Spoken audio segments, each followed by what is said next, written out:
हा आणि त्या माणसाला अन्याय व्हावा का? हा अन्याय होऊ नये तर इथल्या सर्व जनतेने माया बहिणींनी सरणी विचार करा.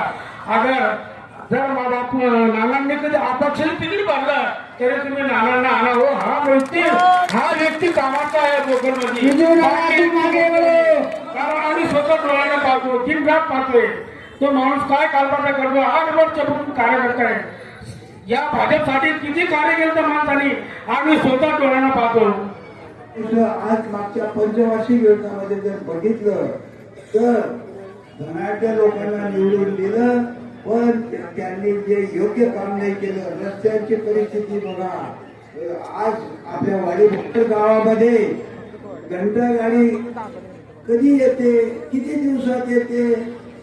आज सर्व गाडीचं साम्राज्य पसरलेलं आहे.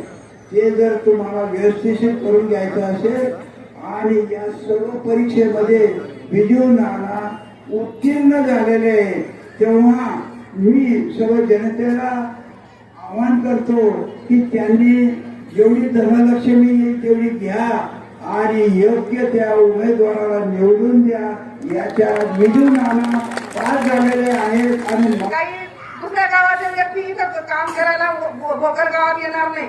मी काय कोणावर विषय बोलत नाही, पण जे काही गावातले व्यक्ती आणि जो आमचा समाज आहे आपला सगळ्यांचा भोकर गावाचा, या गावात एक तिकीट पाहिजे होतं.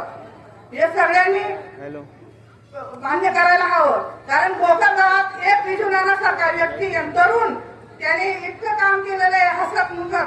ते माझ्या एवढीच विनंती आहे पक्षासाठी, मी पक्षाला सांगायचं आणि लोकांना सांगायचंय, जर बिजू नानासाठी तुम्ही एवढं करा आणि एवढं बिजू नानांना प्रचंड मताने विजय करा.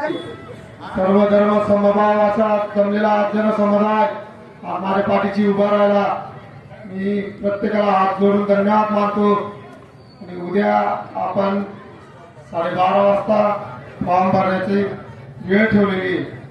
असाच आशीर्वाद देण्यासाठी आणि माझे हात बळकट करण्यासाठी आपण सर्वांनी जमावं. किंवा यापेक्षा दुपटीने आपण जमू.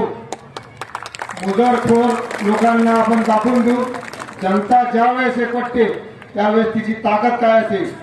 मोठमोठ्या शासनाला सुद्धा चुकवलंय जनतेने. सरकार काय चीज आहे ते दाखवून देऊ द्या.